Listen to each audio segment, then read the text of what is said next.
scare you, no evil thing will. To see her is to take a sudden chill. Cruella. Zip, zip, zip, zip, zip. Here I am, back one more time. Same chair, because I'm very excited about the ending of this story. So we're going to read the next chapter. Who are these strange black dogs? The Dearleys, the nannies, and Perdita had spent a sad Christmas Eve. They had all been very kind to each other. Perdita had washed the humans so much that they all had chapped hands and had to use gallons of hand lotion. Fortunately, Perdita quite liked the taste of this. She had received no news of the twilight barking. Reception was bad in that part of Regent's Park, which is why Pongo had done his barking and listening from Primrose Hill. In the afternoon, the nannies trimmed the Christmas tree. They said it was for Perdita, but it was really hoped to cheer the Dearleys up. The Dearleys put Perdita's presents on it, but they had not the heart to get out the presents which they had bought for Pongo, Mrs. and the 15 puppies, just in case they all came home.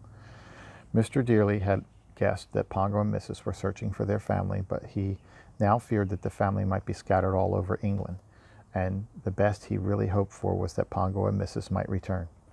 When the snow first began to fall, everyone felt worse than ever, and Mrs. didn't even take her coat, said Mrs. Dearly. She pictured Pongo and Mrs. lost, shivering, starving. So did Mr. Dearly, but they kept their horrid thoughts to themselves.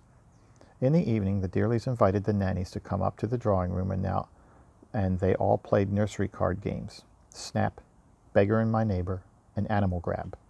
They all pretended to enjoy themselves, which was very hard work. At last, Mr. Dearly said he would put on some Christmas carols on the gramophone. Now, carols are always beautiful, but if you are sad, they can make you feel sadder. There are some people who always find beauty makes them feel sadder, which is a very mysterious thing. Soon, the Dearleys and the nannies could hardly keep tears out of their eyes. When Mr. Dearly realized this, he thought, "This must be the last carol we play." It was Silent Night. Mrs. Dearly put out the lights and drew back the curtains at the tall windows so they could see the stars while they listened, and she saw it was snowing again. She went back to the sofa and stroked Perdita, who, for once, did no washing, but just gazed at the falling snowflakes. The voices singing Silent Night were high and clear and peaceful and not very loud. Suddenly, everyone in the room heard a dog bark. "That's Pongo!" cried Mr. Dearly, and he dashed to the window. "That's Mrs." cried Mrs. Dearly, hearing a different bark, and she too dashed to the window. They flung the window open wide and stared down through the swirling snow, and then their hearts seemed to turned to led by disappointment. Down below were two black dogs. Mrs. Dearly said gently, "You shouldn't be out on a night like this. Go home to your owners, my dears." She used the word owners, when she should have said pets. That mistake humans often make. The dogs barked again, but Mr. Dearly said home very firmly, for he felt sure that the dogs lived somewhere near and had been let out for a last run before going to bed. He shut the window, saying to Mrs. Dearly, "Odd-looking dogs. I can't quite recognize the breed." He did not hear the despairing howl that came from Mrs. It had happened just as she feared. They were turned away, outcasts in the night. Pongo had a moment of panic. This was something he had not foreseen, but quickly he pulled himself together. "We must bark again," he said, and much louder. "Shall the puppies bark too?" suggested Mrs. The puppies were all lined up out of sight from the window, and because Pongo felt like so many dogs at once might come as a bit of a shock, he now said, "No, only you and I must bark, Mrs., and one at a time, and then they will recognize our voices sooner or later. We would recognize theirs, whatever clothes they wore, whatever color their faces and hands were." So she barked again, and then Mrs. barked. They went on and on, taking turns. Up in the drawing room, Mrs. Dearly said, "I can't believe that's not Pongo and Mrs. And look how excited Perdita is." "It's because we're all so longing to hear them," said Mr. Dearly. "We imagine we do, but there must be something wrong with those black dogs. Just listen. Perhaps they're lost." And again he opened the window. Pongo and Mrs. barked louder than ever and wagged their tails wildly. "Anyone would think they knew us," said Mr. Dearly. I shall go down and see if they have collars on. Perhaps I can take them to their homes." Pongo heard this and said to Mrs. quickly, "The moment the door opens, dash in and lead the way up to the drawing room. Pups, you follow Mrs. noses to tails. I will bring up the rear, and never let there be a moment when Mr. Dearly can close the front door, and once we are in, we can make them understand." The front door opened, and out came Mr. Dearly. In shot Mrs., closely followed by the Cadpig, now out of her cart, with all of her brothers and sisters except Lucky, who insisted on waiting with Pongo. What with the darkness and the whirling snow, Mr. Dearly did not see what was happening until a pup bumped into him in passing. It was Roly-Poly, of course.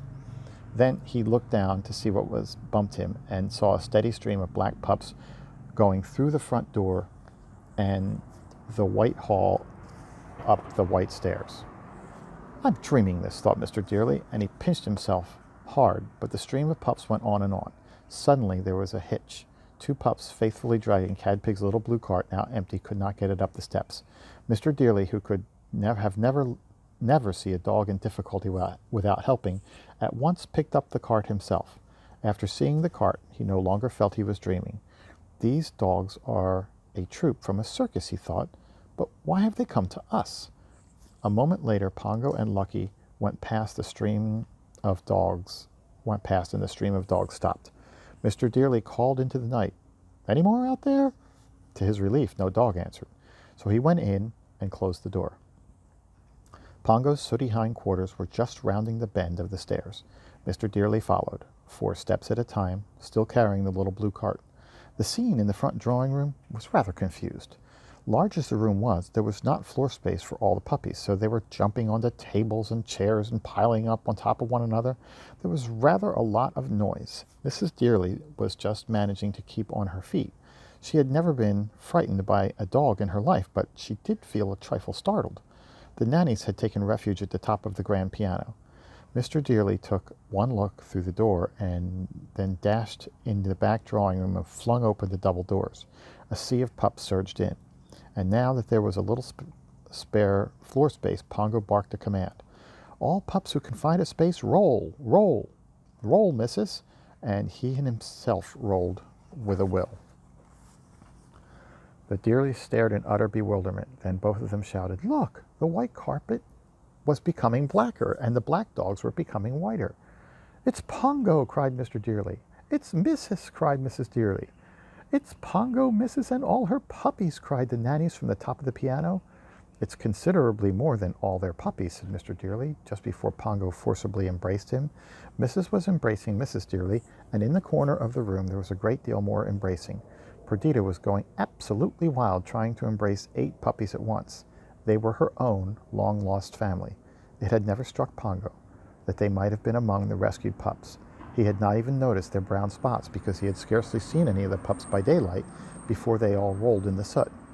It turned out that Perdita's family was the one that fitted the Cadpig's little blue cart so well and had pulled it so faithfully. Mr. Dearly had put the cart down in the back drawing room, and the nannies were now got off the piano and gone to look at it. "That's a child's toy," said Nanny Cook.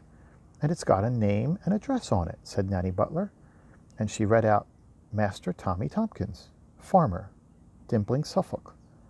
"Dimpling," said Mrs. Dearly. "That's where Corella DeVille's has a country house. She told us about it when we had dinner with her and asked if we'd like to buy it."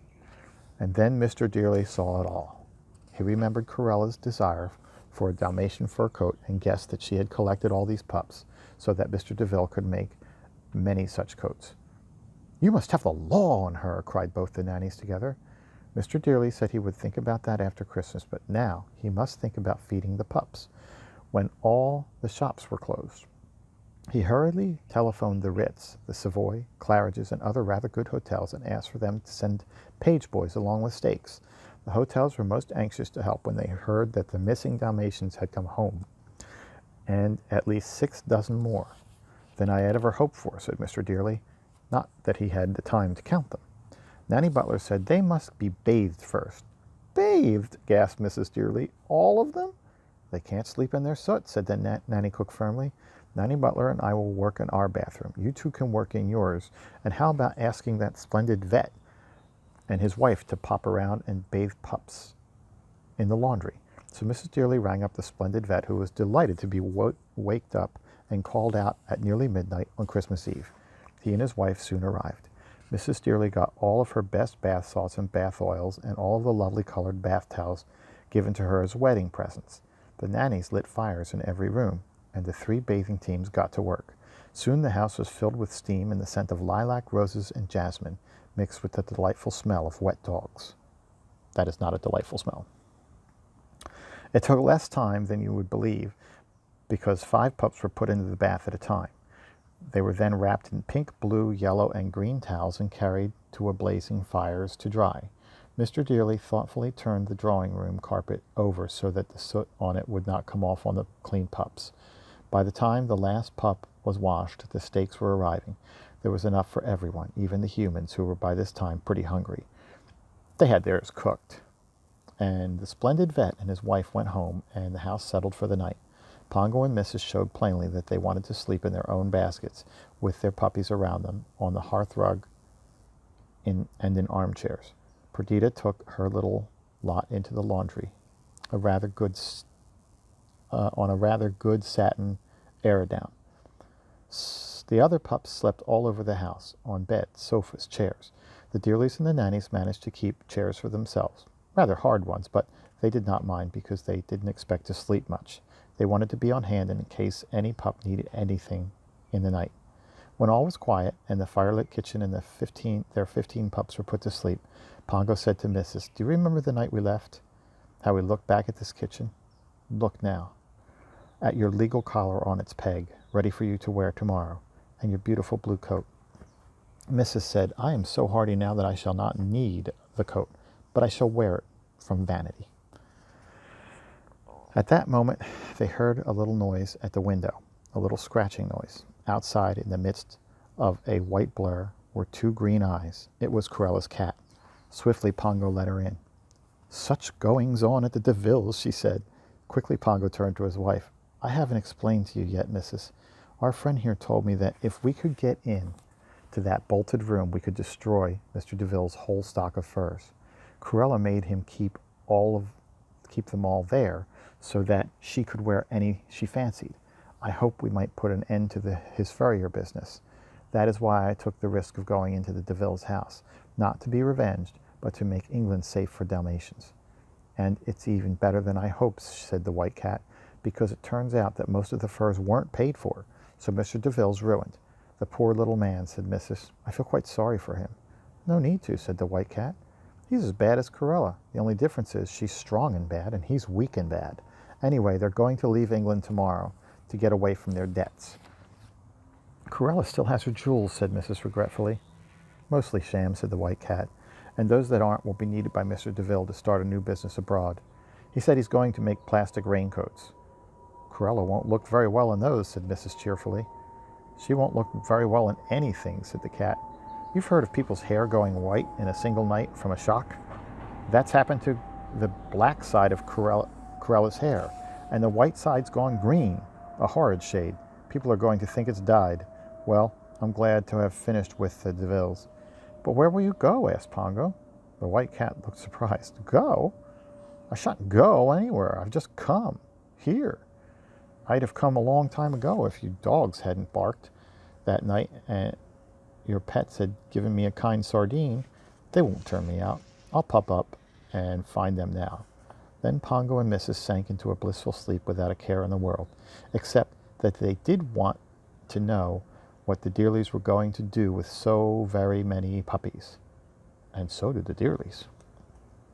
Now, those readers who want to know should read on. Besides, there's a mystery to be cleared up. Most people who are good at arithmetic are likely to think that there's a mistake in this book.